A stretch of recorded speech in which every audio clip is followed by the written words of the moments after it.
Organisasi kami, DAAD merupakan lembaga yang mempromosikan kerjasama akademik.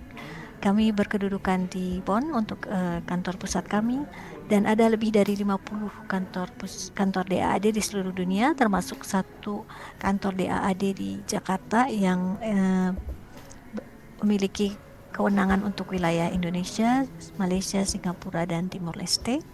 Pendanaan DAAD itu sebagian besar berasal dari kementerian-kementerian di Jerman, kemudian juga ada pendanaan dari European Union. Di tahun lalu ada lebih dari 600 Indonesia yang didanai oleh DAAD melalui berbagai program. Sedikit informasi mengenai tipe-tipe institusi pendidikan tinggi di Jerman. Jadi di Jerman itu ada universitas, ada University of Applied Science, dan ada juga universitas-universitas atau institusi pendidikan tinggi yang fokusnya di bidang-bidang artistik. Perbedaan utama antara universitas dan University of Applied Science itu terletak pada fokusnya. Jadi kalau universitas itu fokusnya lebih ke riset, sementara University of Applied Science itu lebih ke aplikatif ya, practical oriented academic approach. Di Jerman sendiri jumlah institusi pendidikan tinggi itu tidak terlalu banyak, hanya ada 422, dan mayoritas dari institusi ini adalah public funded ya, jadi institusi negeri ya. Untuk gelar akademik di Jerman atau mengenai sistem pendidikan tinggi di Jerman sama seperti di Indonesia dan juga di negara-negara berbahasa Inggris. Di Jerman mengenal 3 cycle ya, jadi ada bachelor, ada master, ada PhD. Kemudian untuk program-program yang menawarkan gelar-gelar tradisional di Jerman sejauh ini masih tetap ada yang dipertahankan dengan menggunakan stat examination. Stat examination itu lebih ditujukan untuk bidang-bidang yang memerlukan izin profesi ya, seperti misalnya untuk dokter gigi, dokter hewan, kemudian juga farmasi maupun pengacara. Untuk informasi mengenai studi in Germany, jika rekan-rekan berminat untuk studi di Jerman, ada beberapa website yang akan sangat membantu untuk mencari di kampus mana program studi tersebut ditawarkan, termasuk juga bahasa pengantar yang rekan-rekan pilih. Jika misalnya tidak memiliki pengetahuan bahasa Jerman, bisa memilih bahasa pengantar bahasa Inggris dengan memfilter database yang ada di misalnya di myguide.de, atau dari website DAAD International Program, atau dari studyin.com. Kemudian juga ada hochschulkompass.de. Ini merupakan website yang akan sangat membantu rekan-rekan untuk mencari universitas tujuan ya, sesuai dengan rencana rekan-rekan. Kemudian sekedar informasi mengenai proses admission, sedikit berbeda dengan di Indonesia, di mana biasanya penerimaan mahasiswa itu hanya 1 kali dalam 1 tahun. Di Jerman itu mengenal ada winter semester, ada summer semester. Winter semester itu dimulai di bulan Oktober, sehingga deadline aplikasi itu biasanya paling telat itu di tanggal 15 Juli. Kemudian ada juga yang summer semester untuk perkuliahan yang dimulai di bulan April, dan biasanya deadline aplikasi untuk aplikasi itu biasanya paling lambat itu di 15 Januari. Untuk deadline aplikasi masing-masing kampus itu menjadi kewenangan dari kampus tersebut ya, sehingga untuk informasi lebih pastinya terkait deadline itu sebaiknya dilihat dari website kampus yang rekan-rekan tuju. Adapun proses admission di Jerman itu bisa pengiriman aplikasinya langsung ke universitas ataupun melalui UniASIS. UniASIS adalah sebuah lembaga yang berdiri di antara aplikan dengan universitas yang melakukan screening untuk proses aplikasi. Jadi jika rekan-rekan berminat untuk apply ke universitas di Jerman, jadi rekan-rekan harus mengumpulkan dulu kampus-kampus mana yang kira-kira kita tuju itu ternyata berafiliasi dengan UniASIS, sehingga nanti prosesnya bisa sekalian karena UniASIS itu berbayar ya. Kemudian untuk tuition fee di Jerman, sebagian besar kampus di Jerman adalah kampus publik, dan sebagian di antara mereka itu non tuition fee. Di Jerman ada yang namanya semester kontribusi. Jumlahnya itu besarannya sekitar 150 sampai 350 euro per semester. Nah, semester kontribusi ini sebenarnya untuk kembali ke mahasiswa sendiri ya. Nantinya itu digunakan sebagai biaya administrasi atau misalnya untuk penggunaan fasilitas-fasilitas kampus termasuk kafetaria di kampus yang sudah mendapatkan harga khusus mahasiswa. Kemudian juga untuk semester tiket. Semester tiket ini jadi rekan-rekan nantinya kalau sudah membayar semester tiket untuk wilayah yang tercover dalam semester tiket itu rekan-rekan tidak perlu lagi setiap kali mau naik kena transportasi umum harus membayar uang tiket ya. Jadi ini sudah tercover di dalam semester tiket. Kemudian untuk biaya hidup mahasiswa itu sejak 2024 itu diterapkan 992 euro per bulan.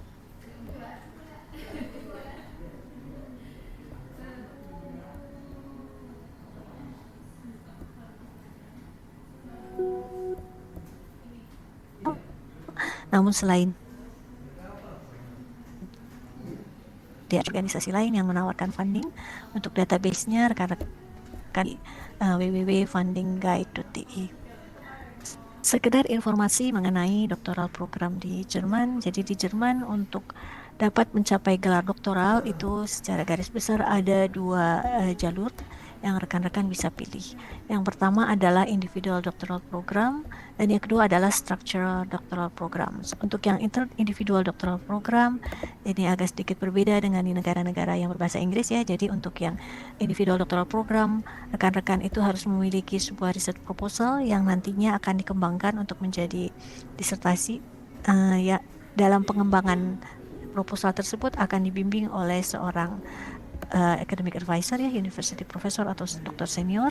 Kemudian untuk yang individual doctoral program ini sifatnya lebih banyak kebebasan dalam mengeksplor ide-ide kita ya. Jadi kita punya riset apa, kita tinggal cari university lectures yang memang bersedia menjadi dokter fatar kita, yang menjadi supervisor kita nantinya. Dalam individual doctoral program ini sangat dituntut untuk bekerja secara mandiri dan memerlukan kemampuan untuk disiplin ya, karena kita bisa menentukan targetnya, misalnya kita mau selesai berapa tahun, itu sangat tergantung dari kemampuan kita mengorganisasi dan disiplin dengan target tersebut. Untuk yang jalur yang kedua adalah structure doctoral program. Ini sama seperti di Indonesia pada umumnya. Jadi ada graduate school, ada course-course yang kita harus ikuti. Kemudian juga biasanya ada grup ya, grup academic yang didukung oleh academic staff. Kemudian juga biasanya dalam grup tersebut sangat internasional ya. Meskipun yang individual doctoral program pun biasanya di dalam satu bidang itu ya, dalam satu kampus itu terdiri juga dari beberapa kandidat-kandidat doktoral dari berbagai negara. Ini adalah 3 pilar dari sektor riset di Jerman. Jadi ada institut, ada higher education institution, ada research institute, dan juga ada industri. Jadi dari ketiga pilar ini mungkin rekan-rekan tahu juga bahwa industri merupakan kontributor terbesar dalam R&D ya. Berbeda dengan di Indonesia yang masih didominasi oleh higher education institution dan research institution, di Jerman industri itu sangat memandang bahwa riset itu adalah suatu hal yang sangat penting ya, sehingga mereka berkontribusi sangat besar terhadap perkembangan research dan development. Ini adalah organisasi-organisasi Jerman di bidang riset yang terkenal. Ada Leibniz, ada Helmholtz, ada Max Planck, ada Fraunhofer. Mereka ini tidak tumpang tindih, masing-masing bekerja di jalurnya. Seperti misalnya Fraunhofer Gesellschaft itu khusus untuk bidang-bidang aplikatif yang memiliki kerjasama yang erat dengan industri ya. Jadi jika rekan-rekan melakukan PhD di Jerman itu bisa dilakukan di lembaga-lembaga riset ini, tapi tentunya berkolaborasi dengan kampus karena nantinya gelar itu yang memberikan adalah dari kampus di Jerman. Namun biasanya para researcher atau supervisor yang yang bekerja di sini juga ada afiliasinya dengan kampus-kampus. Jadi tidak perlu khawatir jika rekan-rekan melakukan PhD research di lembaga penelitian tersebut. Di Jerman untuk mahasiswa diperkenankan untuk bekerja part-time dengan durasi yang ditentukan sesuai dengan aturan di sana, yaitu 140 hari kerja penuh atau 280 setengah hari kerja. Jika rekan-rekan berminat untuk bekerja di Jerman setelah lulus studi, diperkenankan secara keimigrasian selama memenuhi kriteria yang mereka tentukan untuk tinggal maksimum 18 bulan setelah lulus untuk mencari pekerjaan di Jerman. Pada saat ini DAAD tengah membuka beberapa program beasiswa yang rekan-rekan bisa apply. Ini adalah barcode-nya ya, jadi nanti rekan-rekan bisa mengunjungi website kami. Dan kami pun memiliki scholarship database ya, rekan-rekan bisa browsing saja dengan kata kunci funding guide DAAD. Kita mulai dengan program beasiswa yang pertama. Yang pertama adalah University Summer Course. Ini adalah untuk courses di Jerman untuk ditujukan untuk mahasiswa S1 maupun S2, namun harus memiliki kemampuan bahasa Jerman minimal B1. Dan untuk program ini yang sebagai in charge person adalah Mas Dwi Novaldi. Emailnya tertera di screen yang sedang ditampilkan saat ini. Kemudian program yang kedua, ini mungkin banyak rekan-rekan yang sesuai bidangnya untuk apply. Program ini adalah salah satu program baru kami yang menjadi program andalan kami, yaitu program beasiswa master untuk bidang STEM, Science, Teknologi, Engineering, dan Matematik. Program ini terbuka untuk mahasiswa untuk lulusan dari Indonesia ya, memiliki good academic record, strong academic record dengan GPA minimal 3,2. Untuk program ini kandidat itu diperkenankan untuk memilih sampai 5 program master di Jerman yang tidak berbayar ya. Untuk pengetahuan bahasa yang diminta adalah bahasa Inggris dengan minimal 80, IBT TOEFL atau IELTS minimal 060, overall score itu dari DAAD persyaratannya. Jika misalnya dari kampus-kampus yang rekan-rekan pilih ternyata mensyaratkan nilai TOEFL atau IELTS yang lebih tinggi, maka teman-teman harus memenuhi persyaratan yang diminta oleh kampus. Saat ini program ini tengah dibuka dengan deadline di bulan Oktober, dan sebagai kontak person adalah Mas Dwi Novaldi. Program master yang saat ini juga tengah dibuka adalah program EPOS, ya, Development Related Postgraduate Courses. Program ini ditujukan bagi mereka yang sudah memiliki gelar S1 dan memiliki pengalaman kerja minimal 2 tahun. Untuk program EPOS, daftar program studi yang kami tawarkan terbatas, jadi aplikan hanya bisa memilih program studi dan universitas yang tertera di daftar yang dikeluarkan oleh DAAD. Pada tahun ini ada 27 master program di bidang-bidang terkait ekonomi, development cooperation, engineering, regional urban planning, agriculture, kemudian juga public health education, dan natural and environmental science. Untuk deadline aplikasi program EPOS itu sangat bervariasi tergantung dari program studi yang rekan-rekan pilih. Sebagai kontak person masih juga Mas Dwi, alamat emailnya tertera di screen yang sedang ditampilkan. Kemudian program yang berikutnya adalah program Public Policy and Good Governance, sama seperti program EPOS. Program ini saat ini tengah ditawarkan dengan deadline aplikasi tanggal 31 Juli, dan untuk program ini ada daftar universitas dan jurusan yang dikeluarkan oleh DAAD, sehingga aplikan hanya bisa memilih jurusan dan universitas yang ditawarkan oleh DAAD tersebut. Berbeda sedikit dengan EPOS, untuk program Public Policy and Good Governance itu terkait pengalaman kerja, tidak terlalu mengharuskan untuk pengalaman kerja 2 tahun setelah lulus S1. Program lain yang tengah dibuka adalah program-program terkait bidang artistik, arsitektur, musik, visual, performing art, fine art, desain, communication, visual, dan juga film. Program ini berupa postgraduate study atau ada juga yang merupakan complementary course. Dan jika rekan-rekan sudah memiliki gelar S1, rekan-rekan bisa apply untuk program ini. Untuk persyaratan bahasanya disesuaikan dengan kampus yang menjadi tujuan rekan-rekan. Adapun untuk kampus yang menjadi tujuan, rekan-rekan bisa menyebutkan 3 program master yang menjadi tujuan dari rekan-rekan. Sebagai kontak person adalah Mbak Labuza.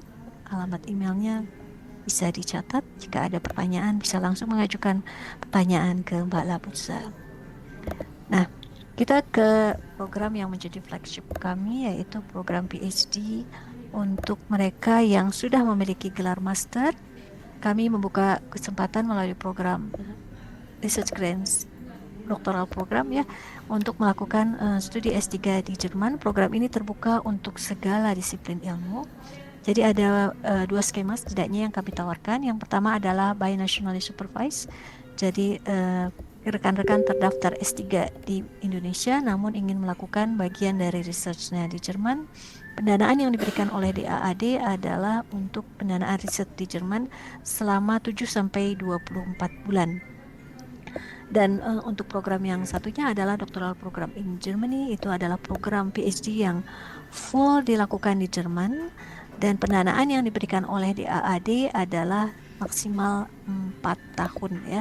Jadi untuk yang doctoral program di Jerman itu rekan-rekan bisa memilih apakah rekan-rekan mau memilih jalur yang structured atau yang individual doctoral program ya. Untuk kedua program ini saat ini tengah dibuka dengan deadline aplikasi di bulan Oktober ya. Untuk funding dimulai di tahun 2027. Sebagai person in charge untuk program ini adalah Ibu Labutsa. Nah, untuk mereka yang sedang S3 ataupun yang sudah lulus S3 namun usia ijazah S3-nya tidak lebih dari 4 tahun, saat ini DAAD juga sedang membuka program Research Grants in Germany untuk melakukan research stay di Jerman. Adapun durasi yang diberikan untuk doctoral students itu maksimal 12 bulan, sedangkan untuk postdoc yang masih yang postdoc itu maksimal adalah 6 bulan ya. Saat ini program tengah dibuka dengan deadline aplikasi bulan Oktober. Sebagai kontak person adalah saya. Jadi sekedar informasi saja untuk rekan-rekan yang berminat untuk program PhD maupun untuk yang postdoc, itu memang diperlukan surat penerimaan dari host yang di Jerman ya. Jadi ada supervisor di Jerman yang menyatakan kesediaannya untuk menerima rekan-rekan untuk melakukan penelitian di sana. Informasi terkait besaran atau komponen beasiswa yang akan rekan-rekan terima jika menjadi penerima beasiswa program bergelar DAAD itu adalah monthly allowance 1.400 untuk PhD dan 992 euro untuk master. Kemudian juga kami membayarkan ada asuransi, ada travel allowance, dan juga ada study and research allowance. Kemudian juga untuk mereka yang membawa keluarganya untuk kunjungan lebih dari 6 bulan atau untuk beasiswa bergelar itu ada family allowance yang bisa rekan-rekan apply, dan juga ada monthly rent subsidy jika ternyata biaya untuk tinggal melebihi atau memakan banyak biaya bulanan yang rekan-rekan terima dari DAAD, maka rekan-rekan bisa mengajukan monthly rent subsidy. Saat ini untuk dosen-dosen dari bidang artistik, artis dan arsitek, DAAD juga tengah membuka program kunjungan singkat berupa study visit for academic artist and architect. Jadi jika di ITK kebetulan ada bidang-bidang terkait arsitektur atau desain visual communication, maka dosen-dosen ITK eligible untuk apply program ini. Jadi durasi kunjungan 1-3 bulan, dan program ini saat ini tengah dibuka dengan deadline aplikasi di bulan Oktober. Sebagai contact person adalah saya. Silakan jika ada pertanyaan lebih lanjut bisa menghubungi saya. Sekedar informasi terkait program yang kami tawarkan pada bulan April lalu ya. Sekedar informasi, mudah-mudahan di tahun depan akan ditawarkan kembali. Kami memiliki program baru dengan nama Global Research Opportunities for the South. Program ini eligible untuk mereka yang masih ongoing PhD, sudah PhD, masih yang PhD, yang postdoktoral, ataupun mereka yang sudah senior sebagai academics atau scientist yang bekerja di universitas atau lembaga riset untuk melakukan riset di Jerman terkait dengan sustainable SDGs ya. Jadi ada dua skema, yaitu untuk preparatory visit, jadi untuk menjalin atau untuk mengembangkan kerjasama dengan kampus di Jerman atau lembaga riset di Jerman, ataupun untuk kegiatan kunjungan riset stay. Adapun durasi yang diberikan untuk preparatory visit itu hanya 2 bulan maksimal, sedangkan untuk research stay itu maksimal 6 bulan. Sebagai contact person adalah saya. Jika teman-teman berminat untuk melakukan online konsultasi, silakan untuk membuat appointment melalui sistem appointment yang ada di website kami, atau dengan menghubungi nama-nama yang tertera di screen ini. Silahkan untuk membuat janji. Dengan senang hati kami akan merespon atas permintaan rekan-rekan semua. Dan ini adalah link yang mungkin akan sangat membantu rekan-rekan untuk study dan research in Germany. Bisa difoto ya. Saya kira sekian dari saya. Saya kembalikan ke Balabutsa untuk sesi tanya jawab. Terima kasih. Baik, terima kasih banyak Bu Muji atas pemaparannya mengenai DAD dan juga program beasiswanya. Oke, bagi rekan-rekan yang hari ini sudah hadir, ada pertanyaan mengenai studi, riset, dan juga beasiswa DAD, boleh silahkan tuliskan pertanyaannya di kolom chat. Kita tunggu.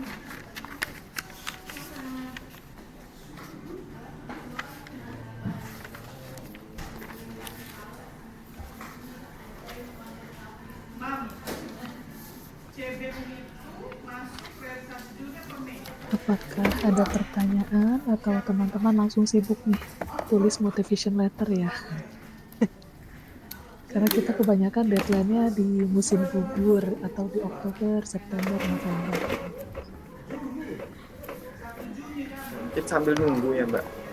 Ini kita saya nanya mewakili mungkin beberapa, nanti kalau ada pertanyaan bisa saya teruskan.